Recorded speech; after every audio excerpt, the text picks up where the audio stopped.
हाँ जी दोस्तों, एक बार फिर तो पूरे हफ्ते बाद हाज़र हाँ जी। मैं देव सिद्धू तो प्रोग्राम है जी साडे मसले साडे हल।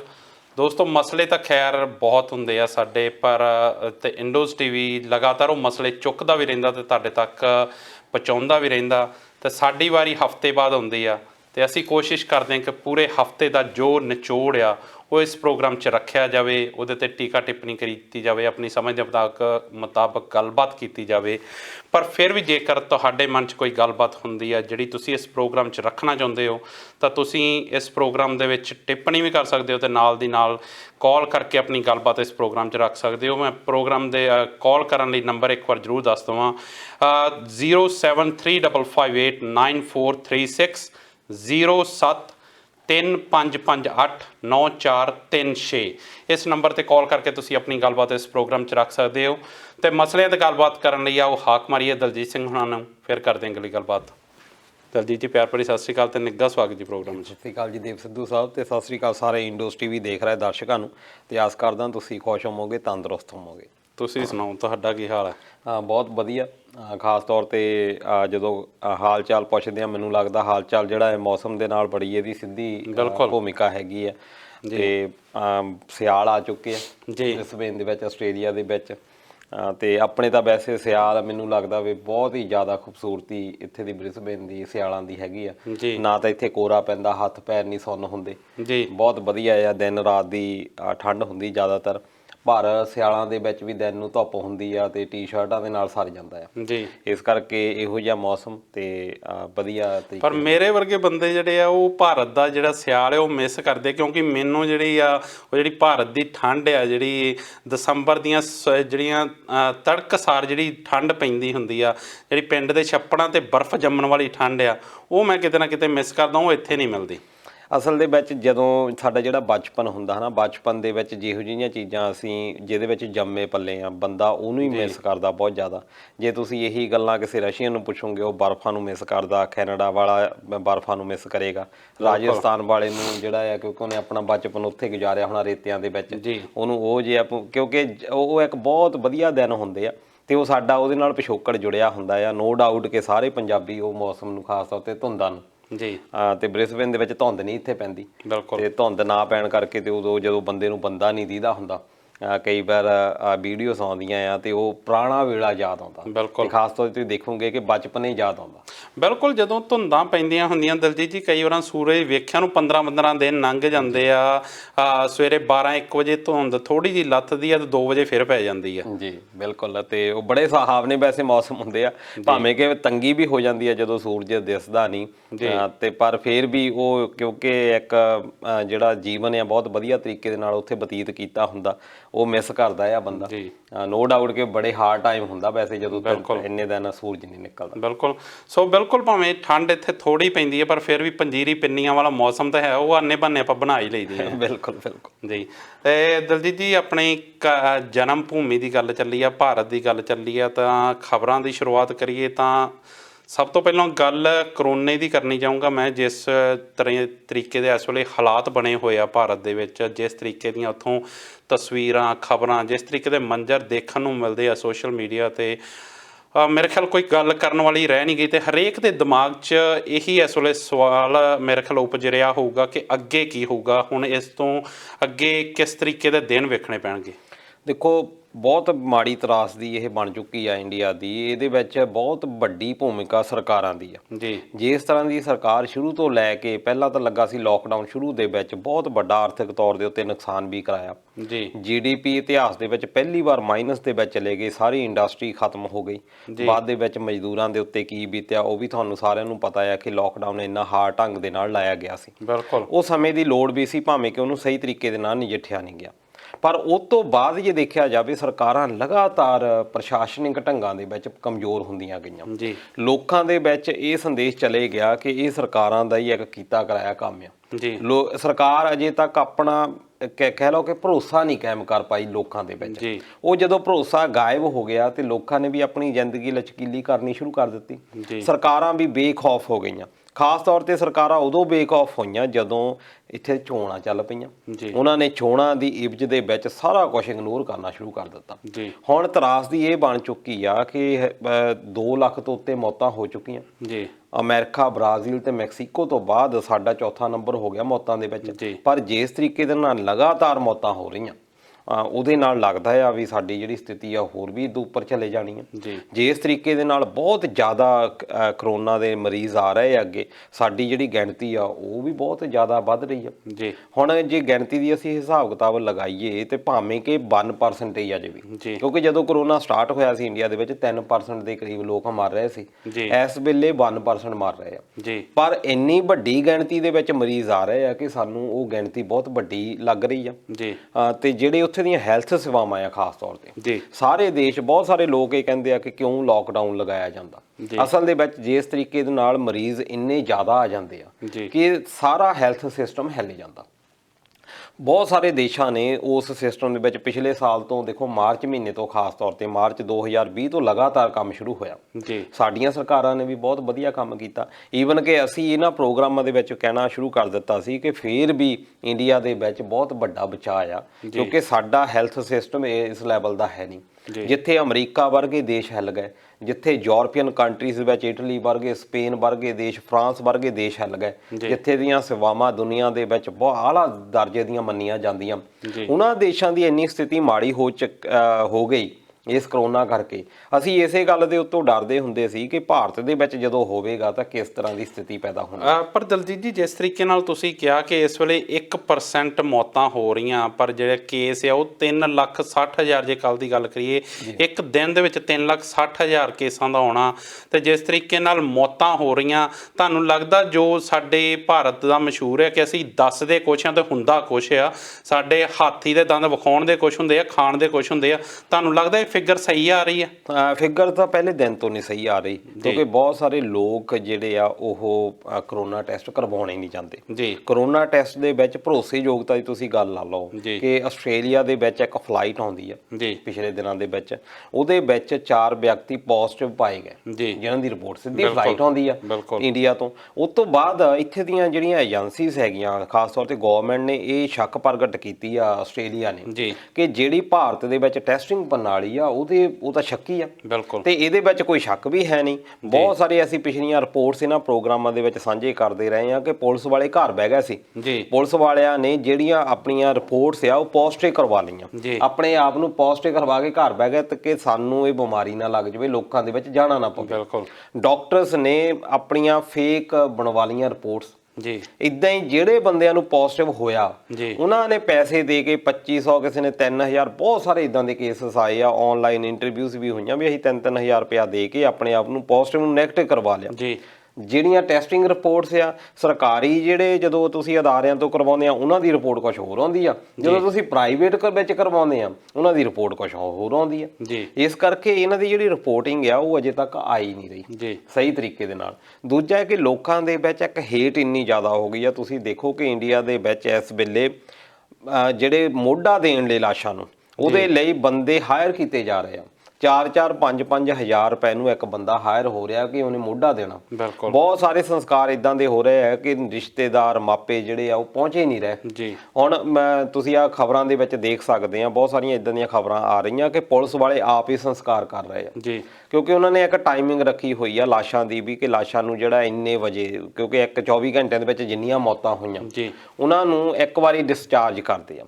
ਉਹਦੇ ਵਿੱਚ ਜਿਹੜੇ ਲਾਸ਼ਾਂ ਆ ਉਹਨਾਂ ਦੇ ਵਿੱਚ ਅਦਲਾ ਬਦਲੀ ਦੀ ਸੰਭਾਵਨਾ ਬਣੀ ਹੋਈ ਆ। ਬਹੁਤ ਸਾਰੇ ਮਰੀਜ਼ ਇਦਾਂ ਦੇ ਕਹਿ ਰਹੇ ਆ ਕਿ ਜਿਨ੍ਹਾਂ ਨੂੰ ਭਰਤੀ ਕਰਵਾਇਆ ਗਿਆ ਉਸ ਤੋਂ ਬਾਅਦ ਪਤਾ ਹੀ ਨਹੀਂ ਲੱਗਾ ਉਹਨਾਂ ਦਾ ਉਹ ਕਿੱਥੇ ਚਲੇ ਗਏ। ਹਸਪਤਾਲ ਵਾਲੇ ਦੱਸਣ ਦੇ ਵਿੱਚ ਆਨਾਕਾਨੀ ਕਰ ਰਹੇ ਆ।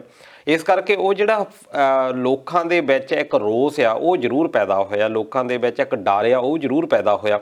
ਲੋਕੀ ਡਰਦੇ ਆ ਕਿ ਅਸੀਂ ਜੇ ਹਸਪਤਾਲ ਵਿੱਚ ਗਏ ਤਾਂ ਸਾਡੀ ਮੌਤ ਹੋ ਜਾਣੀ ਆ, ਡਾਕਟਰਾਂ ਨੇ ਸਾਨੂੰ ਜਾਣ ਬੁੱਝ ਕੇ ਮਾਰ ਦੇਣਾ। ਇਸ ਕਰਕੇ ਉਹ ਜਿਹੜੇ ਲੋਕ ਆ ਉਹ ਦੱਸਦੇ ਹੀ ਨਹੀਂ ਕਿਸੇ ਨੂੰ।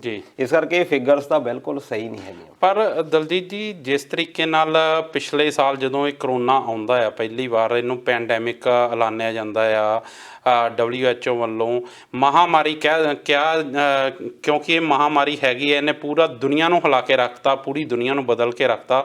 ਪਰ ਜਦੋਂ ਪਿਛਲੇ ਸਾਲ ਭਾਰਤ ਦੇ ਵਿੱਚ ਕਰੋਨਾ ਆਉਂਦਾ ਤੇ ਉਸ ਤੋਂ ਬਾਅਦ ਜਿਸ ਤਰੀਕੇ ਨਾਲ ਸਾਡੀਆਂ ਸਰਕਾਰਾਂ ਸਰਾਣੇ ਥੱਲੇ ਬਾਂਹ ਦੇ ਕੇ ਸੁੱਤੀਆਂ ਪੂਰਾ ਸਾਲ, ਤੇ ਜੋ ਹਾਲਾਤ ਹੁਣ ਹੋਏ ਆ, ਜਿਸ ਤਰੀਕੇ ਨਾਲ ਹੁਣ ਭਾਰਤ ਨੂੰ ਕਰੋਨਾ ਨੇ ਗੋਡਿਆਂ ਭਾਰ ਕਰ ਲਿਆ, ਇਹ ਤੁਹਾਨੂੰ ਇਹ ਨਹੀਂ ਲੱਗਦਾ ਕਿ ਕਰੋਨਾ ਦਾ ਕਹਿਰ ਘੱਟ ਤੇ ਸਾਡੀ ਸਰਕਾਰਾਂ ਦੀ ਨਲਾਇਕੀ ਜ਼ਿਆਦੀ ਹੈ? ਨਲਾਇਕੀ ਬਹੁਤ ਜ਼ਿਆਦਾ ਹੈ ਇਹਦੇ ਵਿੱਚ, ਕਿਉਂਕਿ ਪਿਛਲੇ ਜੇ ਆਪਾਂ ਦੇਖਿਆ ਜਾਵੇ ਕਿ ਇਹਨਾਂ ਦੇ ਕੋਲ ਕੋਈ 20,000 ਦੇ ਕਰੀਬ ਵੈਂਟੀਲੇਟਰ ਸੀਗੇ ਜੀ।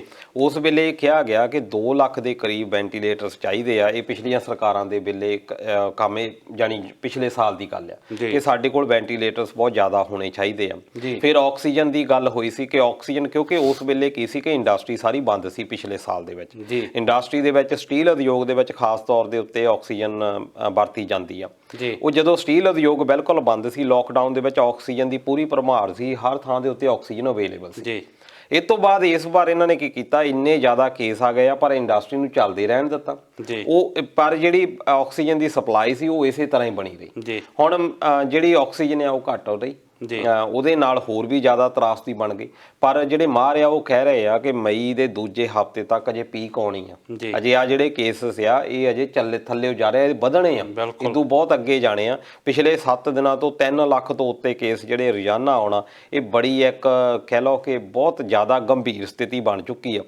ਬਹੁਤ ਸਾਰੇ ਲੋਕ ਇਹੋ ਜਿਹਾ ਮੈਂ ਇੱਥੇ ਸੁਣੇ ਆ, ਖਾਸ ਤੌਰ ਤੇ ਗੁਜਰਾਤ ਤੋਂ ਮੇਰੇ ਦੋਸਤ ਜਾਣ ਪਛਾਣ ਵਾਲੇ ਹੈਗੇ ਜਿਹੜੇ ਕਿ ਬੀਜੇਪੀ ਗੌਰਮੈਂਟ ਦੇ ਕੱਟੜ ਸਮਰਥਕ ਸੀ, ਪਰ ਇਸ ਵੇਲੇ ਉਹਨਾਂ ਦੇ ਜਾਨੀ ਨੁਕਸਾਨ ਪਰਿਵਾਰਕ ਹੋਏ ਆ। ਕਿਸੇ ਦੇ ਡੈਡੀ ਦੀ ਮੌਤ ਹੋਈ ਆ, ਕਿਸੇ ਦੇ ਸਹੁਰਾ ਸਾਹਿਬ ਦੀ ਮੌਤ ਹੋਈ ਆ, ਕਿਸੇ ਦੇ ਹੋਰ ਕਿਸੇ ਫੈਮਿਲੀ ਮੈਂਬਰ ਦੀ ਮੌਤ ਹੋਈ ਆ। ਤੇ ਉਹਨਾਂ ਦੇ ਮੈਂ ਦੇਖਿਆ ਕਿ ਹੁਣ ਰੁੱਖ ਢੰਗ ਬਦਲੇ ਹੋਏ ਆ। ਉਹ ਬੀਜੇਪੀ ਨੂੰ ਇਹ ਕਹਿ ਰਹੇ ਆ ਕਿ ਸਾਨੂੰ ਜਿਹੜੀ ਅਸੀਂ ਆਸ ਸੀ ਜੋ ਬੀਜੇਪੀ ਗਵਰਨਮੈਂਟ ਤੋਂ, ਉਹ ਸਾਨੂੰ ਮਿਲੀ ਨਹੀਂ, ਉਹ ਪ੍ਰਾਪਤ ਨਹੀਂ ਹੋ ਪਾਈ। ਇਸ ਕਰਕੇ ਲੋਕਾਂ ਦੇ ਵਿੱਚ ਇੱਕ ਵਿਰੋਧ ਆ, ਕਿਉਂਕਿ ਇਸ ਬਿਮਾਰੀ ਨੇ ਇਹ ਨਹੀਂ ਦੇਖਣਾ ਕਿ ਇਹ ਕੇਸ ਧਰਮ ਦਾ ਬੰਦਾ ਆ, ਇਹ ਕੇਸ ਕਮਿਊਨਿਟੀ ਨੂੰ ਬਿਲੋਂਗ ਕਰਦਾ, ਇਹ ਕਿਹੜੀ ਪੋਲੀਟੀਕਲ ਪਾਰਟੀ ਨੂੰ ਬਿਲੋਂਗ ਕਰਦਾ। ਕਰੋਨਾ ਦੇ ਲਈ ਹਰ ਕੋਈ ਬੰਦਾ ਸੇਮ ਆ। ਬਿਲਕੁਲ ਤੁਸੀਂ ਗੱਲ ਕੀਤੀ ਬੀਜੇਪੀ ਗਵਰਨਮੈਂਟ ਦੀ। ਜਦੋਂ ਖਾਸ ਕਰਕੇ ਇੱਕ ਪ੍ਰਧਾਨ ਮੰਤਰੀ ਹੁੰਦਾ ਜਾਂ ਦੇਸ਼ ਦਾ ਇੱਕ ਮੁਖੀ ਹੁੰਦਾ, ਉਹ ਆਪਣੀ ਪਾਰਟੀ ਨੂੰ ਰੀਪ੍ਰਜੈਂਟ ਨਹੀਂ ਕਰਦਾ, ਉਹ ਦੇਸ਼ ਨੂੰ ਰੀਪ੍ਰਜੈਂਟ ਕਰਦਾ। ਤੇ ਜਦੋਂ ਦੇਸ਼ ਦੇ ਵਿੱਚ ਇਸ ਤਰੀਕੇ ਨਾਲ ਮਹਾਮਾਰੀ ਹੋਵੇ, ਲੋਕ ਇਸ ਤਰੀਕੇ ਨਾਲ ਮਰ ਰਹੇ ਹੋਣ, ਬੈੱਡ ਨਾ ਮਿਲ ਰਹੇ ਹੋਣ, ਆਕਸੀਜਨ ਨਾ ਮਿਲ ਰਹੀ ਹੋਵੇ, ਤਾਂ ਸਾਡਾ ਜਿਹੜਾ ਦੇਸ਼ ਦਾ ਮੁਖੀ ਆ ਉਹ ਰੈਲੀਆਂ 'ਚ ਜਾ ਕੇ ਕਵੇ ਕਿ ਤੁਸੀਂ ਲੱਖਾਂ ਦੀ ਲੋਕ ਤਾਦਾਦ ਵਿੱਚ ਆਏ ਹੋ, ਮੈਨੂੰ ਖੁਸ਼ੀ ਆ ਕਿ ਤੁਸੀਂ ਇਹਨਾਂ ਨੰਬਰਾਂ 'ਚ ਆਏ ਹੋ। ਤਾਂ ਉਹ ਵੇਖ ਕੇ ਬਹੁਤ ਅਫਸੋਸ ਹੁੰਦਾ ਕਿ ਸਾਡੀ ਜਿਹੜੀ ਲੀਡਰਸ਼ਿਪ ਹੈ ਉਹ ਕਿਹੜੇ ਪਾਸੇ ਤੁਰੀ ਫਿਰਦੀ ਆ। ਤੁਸੀਂ ਬਿਹਾਰ ਦੇ ਵਿੱਚ ਦੇਖ ਲਓ, ਇਹਨਾਂ ਨੇ ਕੋਈ 13 ਜਾਂ 14 ਰੈਲੀਜ਼ ਕੀਤੀਆਂ। ਫਿਰ ਤੁਸੀਂ ਕੇਰਲ ਦੀ ਗੱਲ ਕਰ ਲਓ, ਤਾਮਿਲਨਾਡੂ ਦੀ ਗੱਲ ਕਰ ਲਓ, ਪੌਂਡੀਚੇਰੀ ਦੀ ਗੱਲ ਕਰ ਲਓ, ਅਸਾਮ ਦੀ ਗੱਲ ਕਰ ਲਓ। ਪੱਛਮੀ ਬੰਗਾਲ ਦੇ ਵਿੱਚ ਵੀ ਇਹਨਾਂ ਨੇ 18 ਰੈਲੀਆਂ ਕੀਤੀਆਂ। ਬਿਲਕੁਲ ਸਤੰਬਰ ਮਹੀਨੇ ਤੋਂ ਲੈ ਕੇ ਫਰਵਰੀ ਮਹੀਨੇ ਤੱਕ ਜੇ ਅਸੀਂ ਦੇਖੀਏ, ਬਿਹਾਰ ਦੀਆਂ ਚੋਣਾਂ ਤੋਂ ਬਾਅਦ ਇੱਕ ਬਹੁਤ ਡਾਊਨ ਹੋ ਗਿਆ ਸੀ ਇਹ ਕੇਸਸ। ਉਸ ਵੇਲੇ ਤੁਸੀਂ ਕਹਿ ਸਕਦੇ ਆ ਕਿ ਤਰਜੀਹ ਦੇ ਰਿਹਾ ਸੀ, ਸਾਰੇ ਦੇਸ਼ ਕਹਿ ਰਹੇ ਸੀ ਕਿ ਭਾਰਤ ਨੇ ਇੰਨੀ ਵੱਡੀ ਆਬਾਦੀ ਹੋਣ ਦੇ ਬਾਵਜੂਦ ਜਿਸ ਤਰੀਕੇ ਦੇ ਨਾਲ ਰੋਕ ਲਾਈ ਆ, ਹੈਲਥ ਡਿਪਾਰਟਮੈਂਟ ਨੇ ਵੀ, ਸਾਰਿਆਂ ਨੇ ਬਹੁਤ ਵਧੀਆ, ਸਾਰੇ ਪਾਸੇ ਪ੍ਰਸ਼ੰਸਾ ਹੋ ਰਹੀ ਸੀ। ਪਰ ਇਹ ਸਰਕਾਰ ਦੀ ਘਟੀਆ ਸੋਚ ਹੀ ਰੱਖ ਲਓ ਕਿ ਇਹਨਾਂ ਨੇ ਚੁਣਾਵ ਰੈਲੀਆਂ ਦੇ ਵਿੱਚ ਜਿਸ ਤਰੀਕੇ ਦੇ ਨਾਲ ਨਿਯਮ ਛਿੱਕੇ ਟੰਗੇ। ਬਿਲਕੁਲ ਸਾਡੇ ਪ੍ਰਧਾਨ ਮੰਤਰੀ ਸਾਹਿਬ ਹਰ ਰੈਲੀ ਦੇ ਉੱਤੇ ਕਹਿੰਦੇ ਆ ਕਿ ਐਡੀ ਵੱਡੀ ਗਿਣਤੀ ਵਿੱਚ ਤਾਂ ਮੈਂ ਲੋਕ ਦੇਖੇ ਹੀ ਨਹੀਂ। ਉਹਨਾਂ ਨੂੰ ਦੇਖੋ ਇਹ ਨਹੀਂ ਲੱਗ ਰਿਹਾ ਕਿ ਇਹ ਦੇਖੋ ਬਿਲਕੁਲ ਉਹ ਕਹਿ ਰਹੇ ਕਿ ਸਾਡਾ ਸੁਭਾਅ ਆ ਗਿਆ ਕਿ ਤੁਸੀਂ ਇੰਨੀ ਵੱਡੀ ਗਿਣਤੀ ਦੇ ਵਿੱਚ, ਕਿਉਂਕਿ ਸੋਸ਼ਲ ਡਿਸਟੈਂਸਿੰਗ ਦਾ ਸਭ ਤੋਂ ਪਹਿਲੇ ਦਿਨ ਦੇ ਵਿੱਚ ਜੇ ਕੋਈ ਬੇਸਿਕ ਹਦਾਇਤਾਂ ਕਹੀਆਂ ਜਾਣ ਕਰੋਨਾ ਵਾਇਰਸ ਦੀਆਂ, ਉਹ ਮੇਰੇ ਖਿਆਲ ਸੋਸ਼ਲ ਡਿਸਟੈਂਸਿੰਗ ਉਹਨਾਂ ਹਦਾਇਤਾਂ ਦੇ ਵਿੱਚ ਆਉਂਦੀ ਆ। ਤੇ ਜਿੱਥੇ ਲੱਖਾਂ ਲੋਕ ਇਸ ਤਰੀਕੇ ਨਾਲ ਜੁੜ ਕੇ ਰੈਲੀਆਂ 'ਚ ਆਉਂਦੇ, ਉੱਥੇ ਫੈਲਣਾ ਸੁਭਾਵਿਕ ਹੋ ਜਾਂਦਾ। ਬਿਲਕੁਲ। ਫਿਰ ਦੂਜੇ ਪਾਸੇ ਜਦੋਂ ਕੁੰਭ ਦਾ ਮੇਲਾ ਸਟਾਰਟ ਹੋਇਆ, ਦੇਖੋ ਹਰ ਇੱਕ ਬੰਦੇ ਦੀ ਧਾਰਮਿਕ ਆਸਥਾ, ਸਾਡੀ ਵੀ ਹੈ, ਅਸੀਂ ਵੀ ਧਾਰਮਿਕ ਉਤਸਵ, ਸਾਡੀ ਵੀ ਸ਼ਰਧਾ ਬਣੀ ਹੋਈ ਆ ਕਿ ਅਸੀਂ ਗੁਰਪੁਰਬ ਮਨਾਈਏ ਹਰ ਤਰ੍ਹਾਂ ਦੇ ਨਾਲ, ਇੱਦਾਂ ਉਹਨਾਂ ਦਾ ਕੁੰਭ ਹੈਗਾ। ਬਿਲਕੁਲ। ਪਰ ਉੱਥੇ ਜਿਸ ਤਰੀਕੇ ਦੇ ਨਾਲ ਉਹਨਾਂ ਨੂੰ ਖੁੱਲ੍ਹ ਦੇ ਦਿੱਤੀ ਗਈ, ਉਹਨਾਂ ਦਾ ਸਵਾਗਤ ਪ੍ਰਧਾਨ ਮੰਤਰੀ ਦੇ ਦੁਆਰਾ ਕੀਤਾ ਜਾਂਦਾ, ਇਸ ਕਰਕੇ ਉੱਥੋਂ ਵੀ ਇਹ ਫੈਲਿਆ ਆ। ਉਸ ਤੋਂ ਬਾਅਦ ਵੀ ਜਿਸ ਤਰੀਕੇ ਦੇ ਨਾਲ ਤੁਸੀਂ ਦੇਖੋ ਕਿ ਗ੍ਰਾਫ ਉੱਥੋਂ ਹੀ ਵਧਣਾ ਸ਼ੁਰੂ ਹੋਇਆ, ਚੁਣਾਵ ਰੈਲੀਆਂ ਰੱਖ ਲਓ ਜਾਂ ਕੁੰਭ ਦਾ ਮੇਲਾ ਰੱਖ ਲਓ। ਦੂਜੇ ਪਾਸੇ ਸਾਡਾ ਜਿਹੜਾ ਮੀਡੀਆ ਆ, ਜਦੋਂ ਤਾਂ ਤਬਲੀਗੀ ਜਮਾਤ ਦੀ ਗੱਲ ਹੁੰਦੀ ਆ ਜਾਂ ਮੁਸਲਿਮ ਕਿਸੇ ਦੀ ਗੱਲ ਹੁੰਦੀ, ਉਹਨਾਂ ਨੂੰ ਸਿੱਧਾ ਟਾਰਗੇਟ ਕੀਤਾ ਜਾਂਦਾ। ਪਰ ਜਦੋਂ ਇਦਾਂ ਦੀ ਕੋਈ ਹੋਰ ਮੈਜੋਰਟੀ ਦੇ ਲੋਕਾਂ ਦੇ ਨਾਲ ਗੱਲ ਹੁੰਦੀ ਆ, ਉਦੋਂ ਫਿਰ ਇਹ ਸਾਇਲੈਂਸ ਹੋ ਜਾਂਦਾ। ਉਸ ਵੇਲੇ ਉਹਦੀਆਂ, ਕਿਉਂਕਿ ਦੇਖੋ ਮੀਡੀਆ ਦਾ ਕੰਮ ਆ ਆਲੋਚਨਾ ਕਰਨਾ, ਆਲੋਚਨਾ ਤੋਂ ਬਾਅਦ ਸਰਕਾਰਾਂ ਦੇ ਕੰਨ ਹੁੰਦੇ ਆ। ਤੇ ਦੂਜਾ ਇੱਕ ਮੈਂ ਦੋਸ਼ ਚੁਣਾਵ ਚੋਣ ਆਯੋਗ ਜਿਹੜੇ ਆ ਉਹਨਾਂ ਨੂੰ ਵੀ ਦੇਣਾ ਚਾਹੁੰਦਾ ਕਿ ਚੋਣ ਆਯੋਗ ਦੀ ਇੱਥੇ ਨਲਾਇਕੀ ਸਾਬਤ ਹੋਈ ਆ। ਚੋਣ ਆਯੋਗ ਇਹ ਕਹਿ ਰਿਹਾ ਜੀ ਸਾਡੇ ਕੋਲ ਤਾਂ ਕੋਈ ਕਾਨੂੰਨ ਹੈ ਨਹੀਂ ਸੀ ਇਹਦੇ ਬਾਰੇ, ਪਰ ਉਹਨਾਂ ਨੂੰ ਸ਼ਾਇਦ ਪਤਾ ਨਹੀਂ ਕਿ 1971 ਦੀ ਸ਼ਾਇਦ ਸੁਪਰੀਮ ਕੋਰਟ ਦੀ ਜੱਜਮੈਂਟ ਇਹ ਹੈਗੀ ਆ ਕਿ ਜੇ ਕੋਈ ਕਾਨੂੰਨ ਨਾ ਵੀ ਹੋਵੇ, ਇਹ ਆਪਣੇ ਲੈਵਲ ਦੇ ਉੱਤੇ ਇੱਕ ਕਾਨੂੰਨ ਬਣਾ ਸਕਦੇ ਆ। ਜਿਹਨੂੰ ਫੋਲੋ ਕਰਾਉਣਾ ਜਿਹੜਾ ਆ ਉੱਥੇ ਦੀ ਪ੍ਰਸ਼ਾਸਨਿਕ ਜਿਹੜੇ ਹੈਗੇ ਆ ਬਿਊਰੋਕਰੈਟ ਉਹਨਾਂ ਨੂੰ ਕਰਨਾ ਪੈਣਾ। ਪਰ ਚੁਣਾਵ ਉਦਯੋਗ ਉਹ ਕਹਿੰਦਾ ਤਾਂ ਰਿਹਾ ਕਿ ਜਿਹੜੇ ਕਾਗਜ਼ ਦਾਖਲ ਕਰਾਉਣੇ ਆ ਉੱਥੇ 2 ਬੰਦੇ ਸਿਰਫ ਜਾਣ। ਉਹ ਦਲਜੀਤ ਜੀ ਰੂਲ ਤਾਂ ਬਣਾ ਸਕਦੇ ਜੇ ਇਸ ਰੂਲ ਜਿਹੜਾ ਚੁਣਾਵ ਉਦਯੋਗ ਆ ਜਾਂ ਉਹਨਾਂ ਦੇ ਮੁਖੀ ਆ ਉਹ ਸੁਹਿਰਦ ਹੋਣ, ਪਰ ਜਦੋਂ ਉਹਨਾਂ ਨੇ ਵੀ ਕੰਮ ਜਿਹੜੀ ਆ ਸਿਰਫ ਉਹ ਕਹਿਣ ਤੇ ਹੁਕਮਾਂ ਤੇ ਕਰਨਾ ਤਾਂ ਉਦੋਂ ਫਿਰ ਔਖਾ ਹੋ ਜਾਂਦਾ। ਬਿਲਕੁਲ, ਚੋਣ ਉਦਯੋਗ ਕੁਛ ਕਹਿ ਰਿਹਾ ਆ ਕਿ ਜੀ ਤੁਸੀਂ ਡਿਸਟੈਂਸ ਬਣਾ ਕੇ ਰੱਖਣਾ, ਚੋਣ ਰੈਲੀਆਂ ਦੇ ਵਿੱਚ ਇਦਾਂ ਦਾ ਰੱਖਣਾ, ਮਾਸਕ ਪਾ ਕੇ ਰੱਖਣੇ ਆ, ਪਰ ਜਿਹੜੇ ਸਾਡੇ ਲੀਡਰ ਹੀ ਆ ਉਹੀ ਜਦੋਂ ਸਟੇਜ ਦੇ ਉੱਤੇ ਮਾਸਕ ਤੋਂ ਬਿਨਾਂ ਖੜੇ ਆ ਤੇ ਥੱਲੇ ਵਾਲੇ ਲੋਕ ਕਿਵੇਂ ਕਰ ਸਕਦੇ ਆ? ਜੇ ਸਾਡੇ ਪ੍ਰਧਾਨ ਮੰਤਰੀ ਸਾਹਿਬ ਵੀ ਉੱਥੇ ਬਿਨਾਂ ਮਾਸਕ ਤੋਂ ਖੜੇ ਆ, ਇਹ ਵੀ ਜਦੋਂ ਲਾਈਵ ਹੋ ਜਾਂਦੇ ਆ ਉਦੋਂ ਤਾਂ ਇਹ ਮਾਸਕ ਪਾ ਕੇ ਲਾਈਵ ਹੋ ਜਾਂਦੇ ਆ, ਪਰ ਜਦੋਂ ਉੱਥੇ ਕੋਈ ਸਪੀਚ ਦੇਣੀ ਆ ਜਾਂ ਕਿਤੇ ਜਾਣਾ ਆ ਜਿੱਥੇ ਲੋਕਾਂ ਨੂੰ ਦੇਖਣਾ, ਉੱਥੇ ਅਮਿਤ ਸ਼ਾਹ ਹੁਣੀ ਵੀ ਸਾਰੇ ਤੁਸੀਂ ਜਿੰਨੇ ਵੀ ਲੀਡਰ ਆ ਤੁਸੀਂ ਦੇਖ ਸਕਦੇ ਹੋ। ਬਿਲਕੁਲ, ਇਹ ਤਾਂ ਨੈਸ਼ਨਲ ਲੈਵਲ ਦੀ ਆਪਾਂ ਗੱਲ ਕਰ ਲਈਏ। ਪੰਜਾਬ ਲੈਵਲ ਦੇ ਉੱਤੇ ਗੱਲ ਕਰ ਲਓ ਕਿ ਇੱਕ ਪਾਸੇ ਸਰਕਾਰਾਂ ਕਹਿ ਰਹੀਆਂ ਜੀ ਤੁਸੀਂ ਕਰੋਨਾ ਦੇ ਉੱਤੇ ਡਿਸਟੈਂਸ ਬਣਾ ਕੇ ਰੱਖਣਾ, ਜਿਹੜਾ ਬੰਦਾ ਜਾਂਦਾ ਆ ਬਿਨਾਂ ਮਾਸਕ ਤੋਂ ਉਹਦੇ ਡਾਂਗਾ ਮਾਰੀਆਂ ਜਾਂਦੀਆਂ, ਰੇਹੜੀਆਂ ਦੇ ਉੱਤੇ ਜਿਹੜੇ ਬੰਦੇ ਜਿਹੜੇ ਆ ਸਬਜ਼ੀ ਵੇਚ ਰਹੇ ਆ ਉਹਨਾਂ ਦੀਆਂ ਰੇਹੜੀਆਂ ਜ਼ਬਤ ਕਰ ਲਈਆਂ ਜਾਂਦੀਆਂ, ਉਹਨਾਂ ਦਾ ਜਿਹੜਾ ਸਮਾਨ ਆ ਉਹ ਖਿਲਾਰ ਦਿੱਤਾ ਜਾਂਦਾ, ਸਬਜ਼ੀਆਂ ਫਲ ਖਿਲਾਰ ਦਿੱਤਾ ਜਾਂਦਾ, ਫਿਰ ਉਹਨਾਂ ਉੱਤੇ ਲਾਠੀ ਚਾਰਜ ਕੀਤਾ ਜਾਂਦਾ, ਜਿਹੜੇ ਚਲਾਨ ਕੱਟੇ ਜਾਂਦੇ ਆ ਜਿਹੜੇ ਮੋਟਰਸਾਈਕਲਾਂ ਦੇ ਉੱਤੇ ਚੋਣ ਹੁੰਦੀ ਆ। ਪਰ ਦੂਜੇ ਪਾਸੇ ਜਦੋਂ ਮੇਅਰ ਦੀ ਚੋਣ ਹੋ ਜਾਂਦੀ ਆ ਉਸ ਵੇਲੇ ਮਨਪ੍ਰੀਤ ਬਾਦਲ ਵਰਗੇ ਤੇ ਉਹਨਾਂ ਦਾ ਬੇਟਾ ਜਿਹੜਾ ਆ ਉਹ ਇਕੱਠੇ ਹੋ ਕੇ ਮੇਅਰ ਦੀ ਖੁਸ਼ੀ ਦੇ ਵਿੱਚ ਉੱਥੇ ਇਕੱਠੇ ਹੁੰਦੇ ਆ। ਬਿਲਕੁਲ, ਭਾਰਤੀ ਲੋਕਾਂ ਤੇ ਜਾਂ ਸਾਡੇ ਆਮ ਲੋਕਾਂ ਤੇ ਡੰਡੇ ਹਮੇਸ਼ਾ ਹੀ ਵਰਦੇ ਆ ਦਲਜੀਤ ਜੀ। ਜੋ ਇਹ ਹਾਲਾਤ ਬੁਰੇ ਆ ਉਹ ਮੇਰੇ ਖਿਆਲ ਇੰਨੇ ਬੁਰੇ ਹਾਲਾਤ ਹੁੰਦੇ ਨਾ ਜੇ ਜਿਹੜੀਆਂ ਸਾਡੀਆਂ ਸਰਕਾਰਾਂ ਸਰਕਾਰੀ ਏਜੰਸੀਆਂ ਉਹ ਕੰਨ ਵਲੇਟ ਕੇ ਨਾ ਤੁਰੀਆਂ ਫਿਰਦੀਆਂ, ਇਹਨਾਂ ਦੀ ਨਲਾਇਕੀ ਕਰਕੇ ਸੁਪਰੀਮ ਕੋਰਟ ਨੂੰ ਜਾਂ ਮਦਰਾਸ ਹਾਈ ਕੋਰਟ ਨੂੰ ਦਖਲ ਦੇਣਾ ਪਿਆ। ਉਹਨਾਂ ਨੇ ਸਿੱਧਾ ਜਿਹੜਾ ਹੈ ਇਲੈਕਸ਼ਨ ਕਮਿਸ਼ਨ ਨੂੰ ਕਿਹਾ ਕਿ ਤੁਹਾਡੇ ਤੇ ਮਰਡਰ ਦੇ ਚਾਰਜ ਬਣਦੇ ਆ, ਜਿਹੜੇ ਵੀ ਲੋਕੀ ਮਾਰੇ ਇਹ ਤੁਸੀਂ ਜ਼ਿੰਮੇਵਾਰ ਹੋ। ਜਿਹੜੇ ਮਦਰਾਸ ਹਾਈ ਕੋਰਟ ਦੀ ਤੁਸੀਂ ਗੱਲ ਕਰਦੇ ਆ ਉਹਦੇ ਜਵਾਬ ਦੇ ਵਿੱਚ ਚੋਣ ਕਮਿਸ਼ਨ ਨੇ ਜੋ ਕਿਹਾ, ਉਹਨਾਂ ਨੇ ਕਿਹਾ ਦੇਖੋ ਜੀ ਅਸੀਂ ਤਾਂ ਸਿਰਫ ਇੰਸਟਰਕਸ਼ਨਾਂ ਦੇ ਸਕਦੇ ਹਾਂ। ਦੇਖੋ ਆਪਣੇ ਆਪ ਨੂੰ ਬਿਲਕੁਲ ਬਚਾ ਲਿਆ ਉਹਨਾਂ ਨੇ। ਇੱਕ ਪਾਸੇ ਮਦਰਾਸ ਦੀ ਜਿਹੜੀ ਹਾਈ ਕੋਰਟ ਦੀ ਇਹ ਟਿੱਪਣੀ ਹੈ ਇਹ ਕਾਫੀ ਉਹਦਾ ਤਲਖਪੂਰਨ ਹੈਗੀ ਆ। ਚੋਣ ਕਮਿਸ਼ਨ ਨੂੰ ਇਸ ਗੱਲ ਦੇ ਬਾਰੇ ਜ਼ਰੂਰ ਹੋਣਾ ਚਾਹੀਦਾ ਕਿ ਐਡਾ ਖਾਸ ਤੌਰ ਦੇ ਉੱਤੇ ਪਹਿਲਾਂ ਜੇ ਅਸੀਂ TN ਸੈਸ਼ਨ ਦੇ ਵੇਲੇ ਦੀ ਗੱਲ ਅਸੀਂ ਕਰੀਏ, ਮੈਂ ਬਾਰ-ਬਾਰ ਉਹਨਾਂ ਦਾ ਜ਼ਿਕਰ ਕਰਦਾ ਹੁੰਨਾ, ਮਨੋਹਰ ਸਿੰਘ ਗਿੱਲ ਉਹਨਾਂ ਦੀ ਅਸੀਂ ਗੱਲ ਕਰਦੇ ਹੁੰਨੇ ਆ ਕਿ ਬੜੇ ਸੁਹਿਰਦ ਚੋਣ ਕਮਿਸ਼ਨਰ ਹੁੰਦੇ ਸੀ। ਉਹ ਤਾਂ ਕਿਸੇ ਦੀ ਪਰਵਾਹ ਨਹੀਂ ਸੀ ਕਰਦੇ ਹੁੰਦੇ, ਚਾਹੇ ਕੋਈ MLA ਆ, ਚਾਹੇ ਕੋਈ MP ਆ, ਚਾਹੇ ਕੋਈ ਪ੍ਰਧਾਨ ਮੰਤਰੀ ਆ, ਹਰ ਇੱਕ ਦੇ ਬਰਾਬਰ ਕਾਨੂੰਨ ਰੱਖਦੇ ਹੁੰਦੇ ਸੀ। ਜੇ ਉਹਨਾਂ ਨੇ TN ਸੈਸ਼ਨ ਦੇ ਕੋਲੋਂ ਤਾਂ ਸਾਰੇ ਡਰਦੇ ਹੁੰਦੇ ਸੀ, ਈਵਨ ਕਿ ਜਿੰਨੇ ਵੱਡੇ ਤੋਂ ਵੱਡੇ ਜਿਹੜੇ ਆਪਣੇ ਆਪ ਨੂੰ ਬਾਹੂਬਲੀ ਸਮਝਦੇ ਹੁੰਦੇ ਸੀ। ਉਸ ਤੋਂ ਬਾਅਦ ਕਿਸੇ ਚੋਣ ਕਮਿਸ਼ਨਰ ਦਾ ਕੋਈ ਪ੍ਰਭਾਵ ਹੀ ਨਹੀਂ ਪੈ ਪਾਇਆ ਇਹ, ਕਿਉਂਕਿ ਸਾਰੇ ਇਹੀ ਆ ਕਿ ਗੁਲਾਮ ਬਣ ਚੁੱਕੇ ਆ, ਇਹਨਾਂ ਨੂੰ ਬਾਅਦ ਦੇ ਵਿੱਚ ਅਹੁਦਿਆਂ ਦਾ ਬਣ ਗਿਆ। ਇਹਨਾਂ ਨੇ ਮਦਰਾਸ ਹਾਈ ਕੋਰਟ ਦੇ ਵਿੱਚ ਇਹ ਕਿਹਾ ਦੇਖੋ ਜੀ ਅਸੀਂ ਤਾਂ ਗਾਈਡਲਾਈਨਸ ਦਿੱਤੀਆਂ, ਅਸੀਂ ਤਾਂ ਇਹ ਕਿਹਾ ਸੀ ਕਿ 2 ਬੰਦੇ ਕਾਗਜ਼ ਦਾਖਲ ਕਰਾਉਣ, ਚੋਣ ਰੈਲੀਆਂ ਜਿਹੜੀਆਂ ਵੱਡੀਆਂ ਨਾ ਹੋਣ, ਜਿਹੜੀ ਮੋਟਰ ਰੈਲੀ ਆ ਉਹ ਕੱਢੀ ਨਾ ਜਾਵੇ, ਜੇ ਕੱਢੀ ਜਾਵੇ ਤਾਂ ਉਹਦੇ ਵਿੱਚ ਸਿਰਫ 5 ਗੱਡੀਆਂ ਹੋਣ, 5 ਬਾਈਕ ਹੋਣ, ਇਦਾਂ ਦੇ ਅਸੀਂ ਤਾਂ ਇੰਸਟਰਕਸ਼ਨਾਂ ਦਿੱਤੀਆਂ।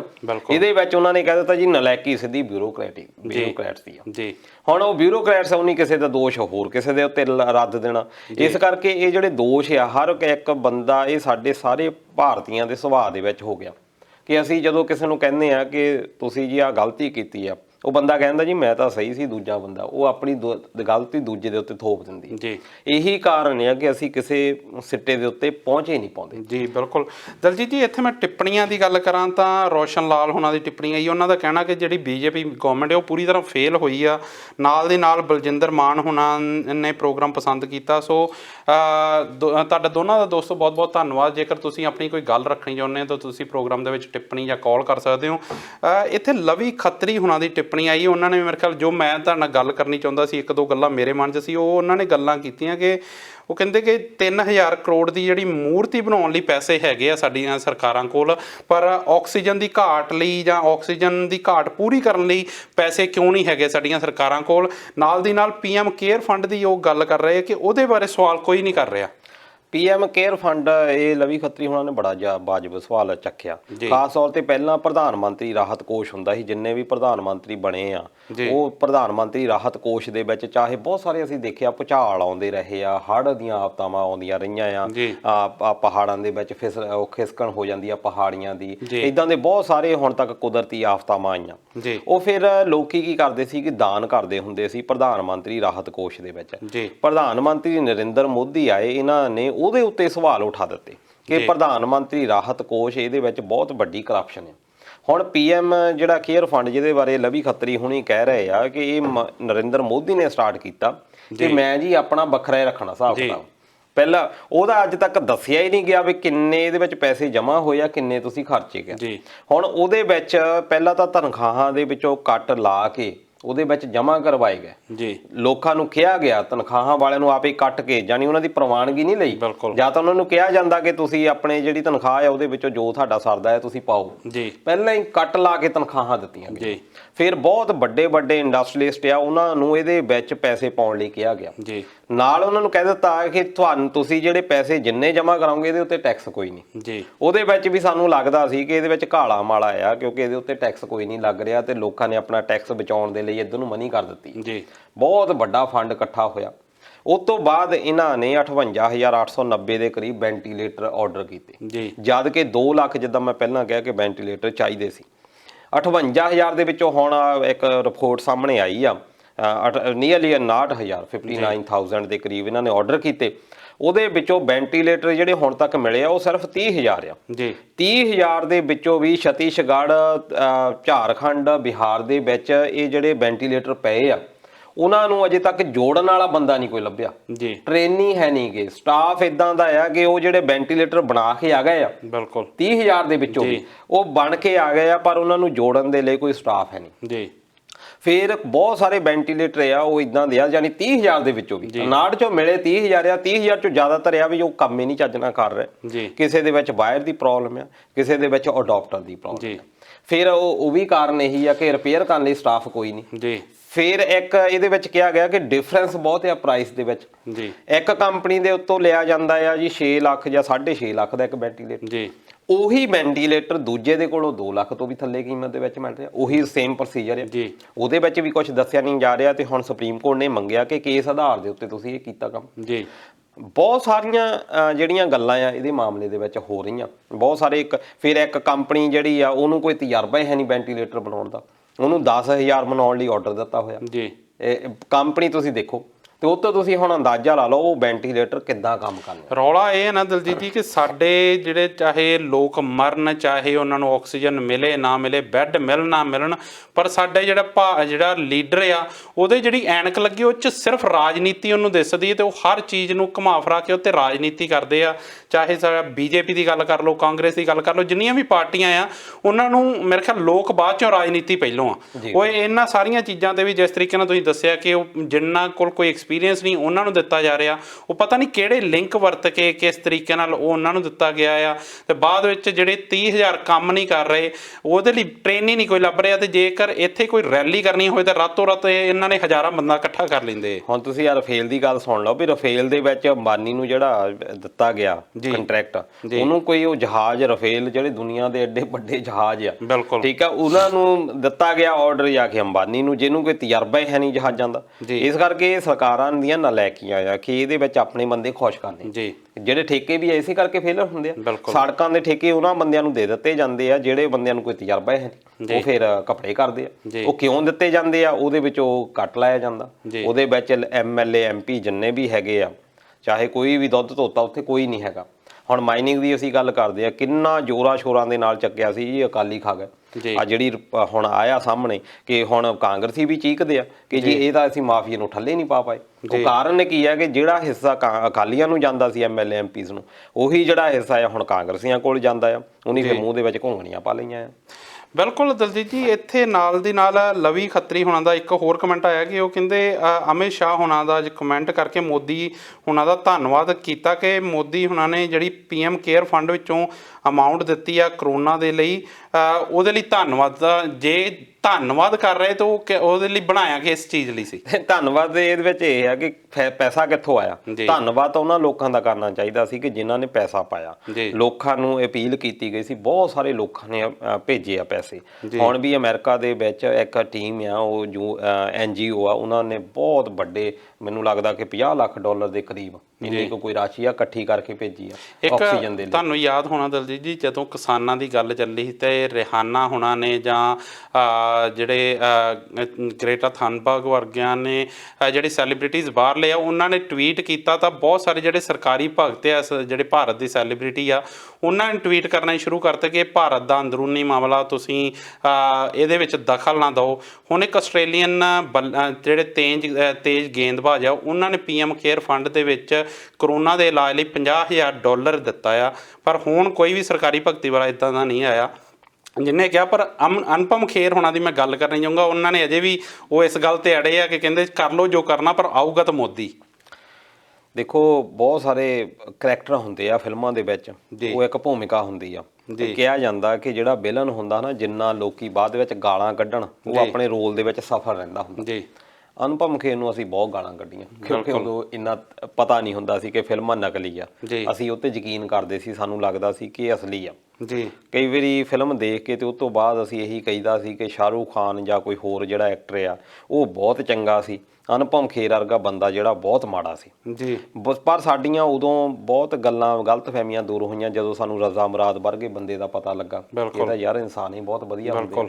ਪ੍ਰੇਮ ਚੋਪੜਾ ਵਰਗੇ ਬੰਦੇ, ਜੀ ਠੀਕ ਆ, ਉਹ ਵੀ ਯਾਰੇ ਤਾਂ ਬੰਦੇ ਬੜੇ ਠੰਡੇ ਆ। ਬਿਲਕੁਲ ਬਹੁਤ ਸਾਰੇ ਇਦਾਂ ਜੈ ਪ੍ਰਕਾਸ਼ ਵਰਗੇ ਆਪਾਂ ਰੱਖ ਲਈਏ ਜਿਹੜੇ ਬੰਦੇ ਹੈਲਪ ਵੀ ਕਰਦੇ ਆ। ਨਾਨਾ ਪਾਟੇਕਰ ਦੀ ਆਪਾਂ ਗੱਲ ਕਰ ਲਈਏ, ਕਈ ਥਾਵਾਂ ਦੇ ਉੱਤੇ ਬੜਾ ਉਹ ਲੱਗਦਾ ਹੈ ਕਿ ਯਾਰ ਇਹ ਗਲਤ ਆ ਬੰਦਾ, ਪਰ ਜਿਸ ਤਰੀਕੇ ਦੇ ਨਾਲ ਉਹਨੇ, ਜਦੋਂ ਆਪਾਂ ਉਹਨਾਂ ਦੀ ਹਿਸਟਰੀ ਜਾਣੀ, ਜਿਸ ਵੇਲੇ ਉਹਨਾਂ ਦਾ ਰਹਿਣ ਸਹਿਣ ਆਪਾਂ ਦੇਖਿਆ, ਆਪਾਂ ਨੂੰ ਲੱਗਾ ਨਹੀਂ ਇਹ ਤਾਂ ਬੰਦਾ ਹੈ ਬਹੁਤ ਜਾਇਜ਼ ਆ। ਪਰ ਅਨੁਪਮ ਖੇਰ ਫਿਲਮਾਂ ਵਿੱਚ ਵੀ ਗਾਲਾਂ ਹੀ ਖਾਂਦਾ ਸੀ, ਰੀਅਲ ਲਾਈਫ ਦੇ ਵਿੱਚ ਵੀ ਗਾਲਾਂ ਹੀ ਆ। ਜੀ ਇਹਦਾ ਮਤਲਬ ਇਹ ਹੈ ਕਿ ਜਿਹੜੀ ਇਹ ਭੂਮਿਕਾ ਫਿਲਮਾਂ ਦੇ ਵਿੱਚ ਨਿਭਾਉਂਦਾ ਰਿਹਾ, ਇਹ ਆਪਣੀ ਰੀਅਲ ਲਾਈਫ ਦੇ ਵਿੱਚ ਵੀ ਭੂਮਿਕਾ ਉਹੋ ਜਿਹੀ ਨਿਭਾਉਂਦਾ।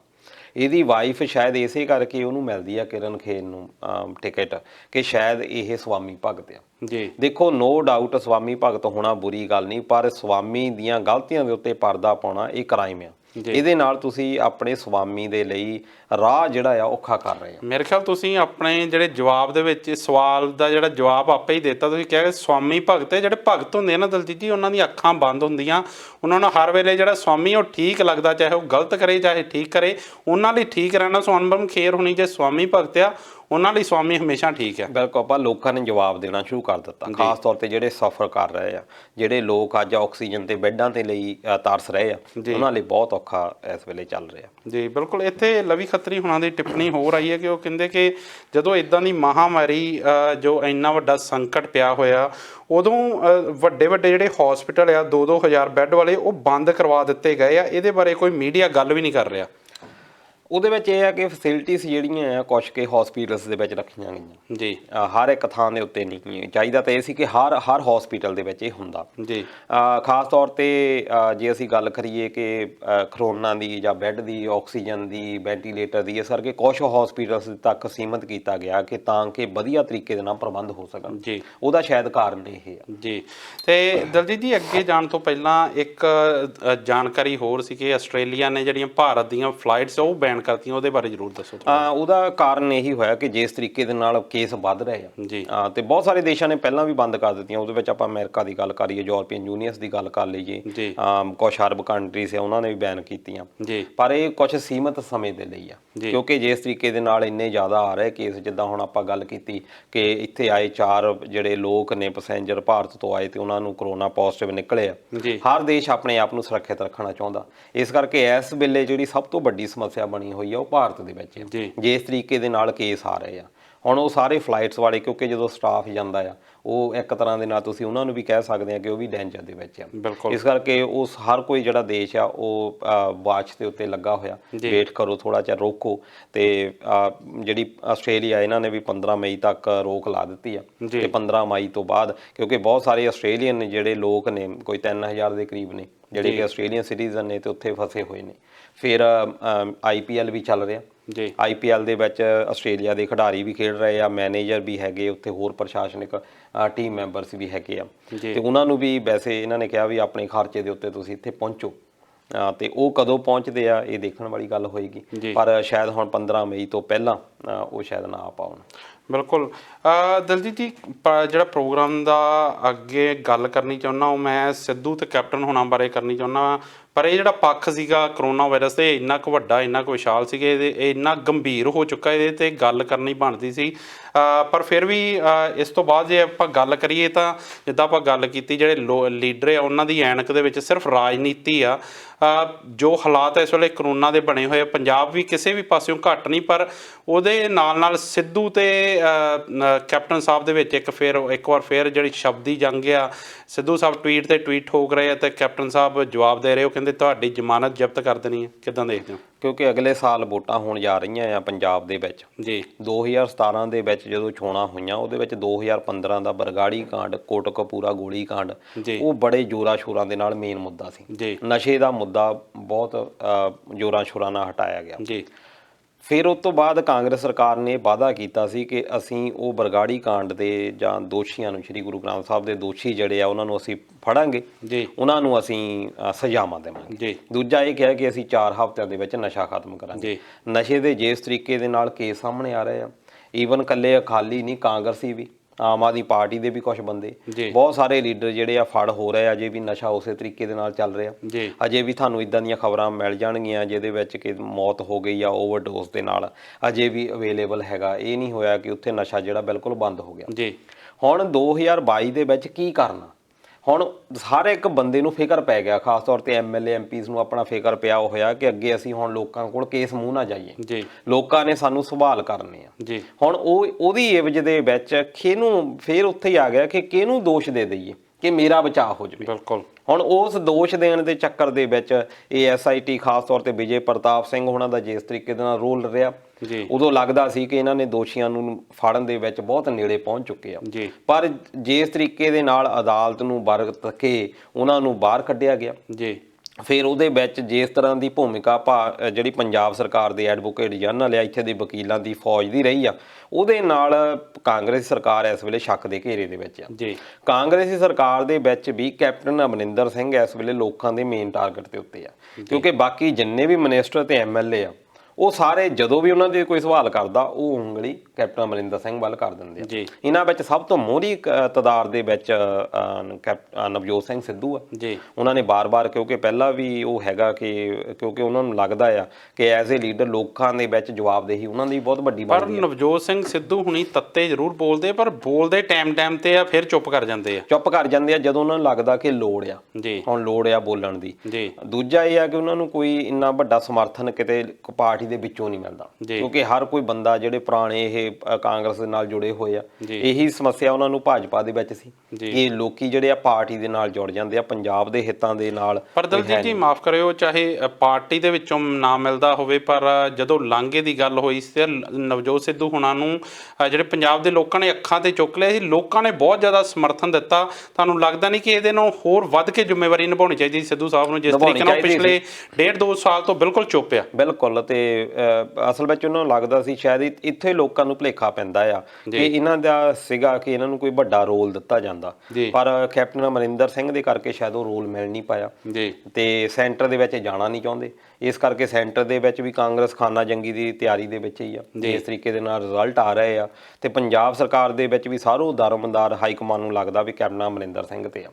ਜੇ ਕੱਲ ਨੂੰ ਅਸੀਂ ਕੈਪਟਨ ਅਮਰਿੰਦਰ ਸਿੰਘ ਨੂੰ ਅਲੱਗ ਕਰਦੇ ਆ ਤਾਂ ਸ਼ਾਇਦ ਉਹ ਜਿਹੜਾ ਵਾਝਾ ਬਣਿਆ ਜਾਂ ਨਵਜੋਤ ਸਿੰਘ ਸਿੱਧੂ ਦੇ ਝੰਡੇ ਥੱਲੇ ਇਕੱਠੇ ਨਾ ਹੋ ਪਾਉਣ, ਉਹਦਾ ਇੱਕ ਕਾਰਨ ਇਹ ਵੀ ਹੈਗਾ ਕਿ ਇਹ ਵੀ ਇੱਕ ਸੁਖਪਾਲ ਸਿੰਘ ਖਹਿਰਾ ਹੋਏ, ਇੱਕ ਨਵਜੋਤ ਸਿੰਘ ਸਿੱਧੂ ਹੋਏ, ਤੇ ਇਹਨਾਂ ਨੂੰ ਆਪਣੇ ਲੈਵਲ ਦੇ ਉੱਤੇ ਚੱਲਣ ਦੀ ਆਦਤ ਆ। ਇਹ ਨਾਲ ਨਹੀਂ ਲੈ ਕੇ ਚੱਲਦੇ ਹੁੰਦੇ, ਇਹ ਟੀਮ ਦੀ ਅਗਵਾਈ ਕਰਨ ਦੇ ਵਿੱਚ ਜ਼ਿਆਦਾ ਸਮਰੱਥ ਹੁੰਦੇ ਆ। ਉਹ ਫਿਰ ਨਾਲ ਲੈ ਕੇ ਚੱਲਣਾ ਇਹ ਇੱਕ ਬੜੀ ਕੌਸ਼ਲਤਾ ਦਾ ਕੰਮ ਆ ਕਿ ਸਾਰੇ ਲੋਕਾਂ ਨੂੰ ਨਾਲ ਲੈ ਕੇ ਚੱਲਣਾ। ਹੁਣ ਦੇਖਣ ਵਾਲੀ ਗੱਲ ਇਹ ਹੋਏਗੀ ਕਿ ਅਗਲੀਆਂ 2020 ਤੱਕ ਨਵਜੋਤ ਸਿੰਘ ਸਿੱਧੂ ਦੇ ਨਾਲ ਕਿੰਨੇ ਕੁ MLA ਜੋੜ ਪਾਉਂਦੇ ਆ, ਕਿੰਨੇ ਕੁ ਲੀਡਰਸ ਜੋੜ ਪਾਉਂਦੇ ਆ, ਇਹੀ ਇਹਨਾਂ ਦਾ ਭਵਿੱਖ ਉਸ ਗੱਲ ਨੇ ਨਿਰਧਾਰਿਤ ਕਰਨਾ। ਜੇ ਤਾਂ ਇਹਨਾਂ ਨੂੰ ਲੱਗਦਾ ਆ ਕਿ ਕਾਂਗਰਸ ਦੇ ਵਿੱਚ ਇਹਨਾਂ ਨੂੰ ਕੋਈ ਵੱਡੀ ਜ਼ਿੰਮੇਵਾਰੀ ਦਿੱਤੀ ਜਾਂਦੀ ਆ ਜਾਂ ਇਹਨਾਂ ਨੂੰ ਕੋਈ ਬਹਾਨਾ ਮਿਲ ਜਾਂਦਾ ਆ ਵੀ ਇਹਨਾਂ ਨੂੰ ਕੈਪਟਨ ਅਮਰਿੰਦਰ ਸਿੰਘ ਦਾ ਦੋਸ਼ ਆ ਨਾ ਕਿ ਕਾਂਗਰਸ ਸਰਕਾਰ ਦਾ, ਇਹ ਤਾਂ ਹੋ ਸਕਦਾ ਹੈ ਕਿ ਇਹਨਾਂ ਦੀ ਵਾਪਸੀ ਹੋ ਪਾਵੇ।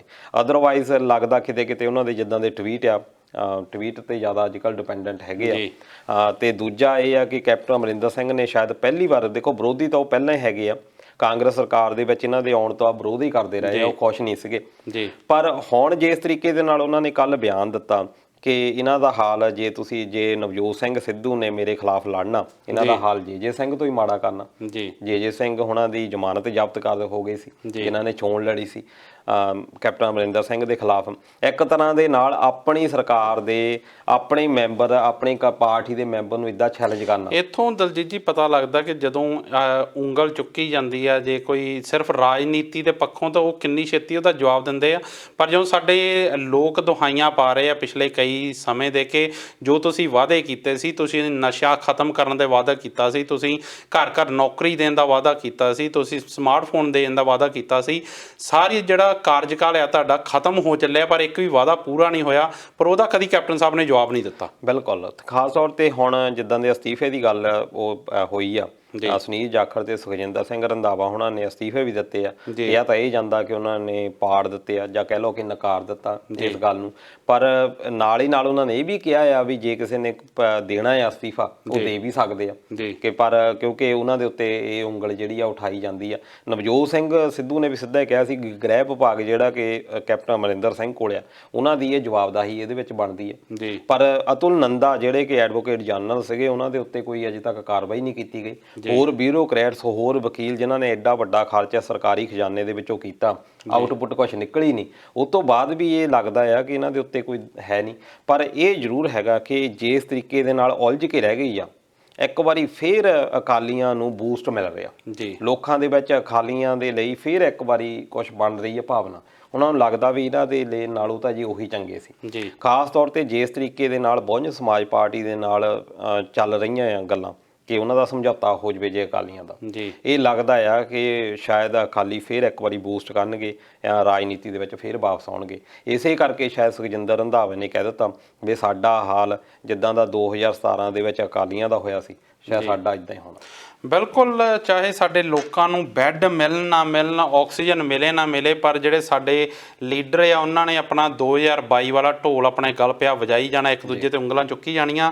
ਤੇ ਹੁਣ ਮੇਰੇ ਖਿਆਲ ਜਿੰਨਾ ਕੁ ਜਿਹੜਾ ਸਮਾਂ ਰਹਿੰਦਾ ਹੈ ਉਹਦੇ ਵਿੱਚ ਇਹਨਾਂ ਨੇ ਇਹੀ ਕੁਝ ਕਰਨਾ। ਤੋਂ ਆਉਣ ਵਾਲੇ ਸਮੇਂ ਦੇ ਵਿੱਚ ਵੇਖਦੇ ਹਾਂ ਕੀ ਕੁਝ ਬਣਦਾ। ਤੇ ਇਹਦੇ ਨਾਲ ਨਾਲ ਜਾਣ ਤੋਂ ਪਹਿਲਾਂ ਮੈਂ ਟਿੱਪਣੀਆਂ ਕਰਦਾ ਤਾਂ ਮੇਜਰ ਹੇਅਰ ਹੋਣਾ ਨੇ ਇੱਕ ਪ੍ਰੋਗਰਾਮ ਪਸੰਦ ਕੀਤਾ, ਨਾਲ ਦੀ ਨਾਲ ਮਨਦੀਪ ਸਿੱਧੂ ਹੋਣਾ ਨੇ ਪ੍ਰੋਗਰਾਮ ਪਸੰਦ ਕੀਤਾ। ਸੋ ਤੁਹਾਡਾ ਬਹੁਤ ਬਹੁਤ ਧੰਨਵਾਦ ਦੋਸਤੋ।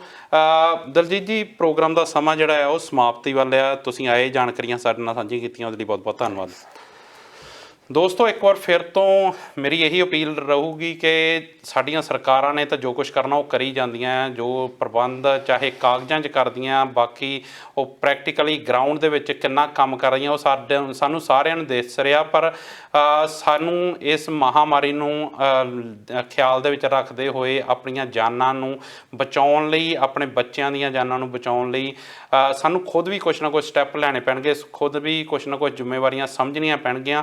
ਸੋ ਜੋ ਵੀ ਹੈਲਥ ਡਿਪਾਰਟਮੈਂਟ ਵੱਲੋਂ ਹਦਾਇਤਾਂ ਦਿੱਤੀਆਂ ਜਾ ਰਹੀਆਂ, ਆਪਣੀ ਜ਼ਿੰਮੇਵਾਰੀ ਨੂੰ ਸਮਝਦੇ ਹੋਏ ਉਹ ਜ਼ਰੂਰ ਜਿਹੜੀਆਂ ਆ ਫੋਲੋ ਕਰੋ। ਅਤੇ ਨਾਲ ਦੀ ਨਾਲ ਅਸੀਂ ਇੰਡੋਸ ਟੀਵੀ ਦਾ ਅਦਾਰਾ ਜਿਹੜਾ ਆ ਉਮੀਦ ਕਰਦਾ ਕਿ ਜਿਹੜਾ ਇਸ ਵਕਤ ਭਾਰਤ 'ਤੇ ਸੰਕਟ ਬਣਿਆ ਹੋਇਆ ਬਹੁਤ ਛੇਤੀ ਤਾਂ ਆਪਾਂ ਸਾਰੇ ਇਕੱਠੇ ਹੋ ਕੇ ਨਜਿੱਠਾਂਗੇ। ਇਹਦੇ ਨਾਲ ਨਾਲ ਮੈਨੂੰ, ਦੇਵ ਸਿੱਧੂ ਨੂੰ ਅਤੇ ਦਲਜੀਤ ਸਿੰਘ ਹੋਣਾ ਨੂੰ ਦਿਓ ਇਜਾਜ਼ਤ। ਮਿਲਦੇ ਹਾਂ ਅਗਲੇ ਹਫ਼ਤੇ, ਤਦ ਤੱਕ ਲਈ ਪਿਆਰ ਭਰੀ ਸਤਿ ਸ਼੍ਰੀ ਅਕਾਲ। ਸਤਿ ਸ਼੍ਰੀ ਅਕਾਲ।